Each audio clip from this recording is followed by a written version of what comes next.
Hormuz প্রণালী দিয়ে বাণিজ্যিক জাহাজ চলাচল স্বাভাবিক করার আলোচনা এগুলোও সমুদ্রপথের সতর্কতা কমায়নি যুক্তরাষ্ট্র।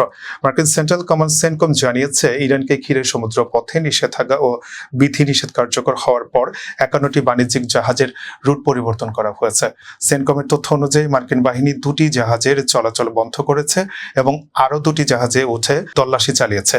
এইসব পদক্ষেপের লক্ষ্য ছিল সমুদ্রপথে আরোপিত নিষেধাজ্ঞা মেনে চলা হচ্ছে কিনা তা যাচাই করা।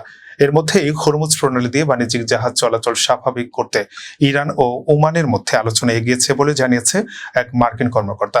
তার দাবি, শিগগির একটি চুক্তি হতে পারে, তবে জাহাজ চলাচলের পথ নিয়ে ওয়াশিংটন ও তেহরানের মধ্যে মতপার্থক্য রয়েছে।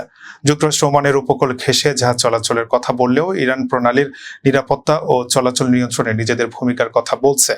চুক্তি হলে ইরানের বন্দরগুলোর উপর কিছু বিধিনিষেধ শিথিল করার বিষয়ে আলোচনা রয়েছে।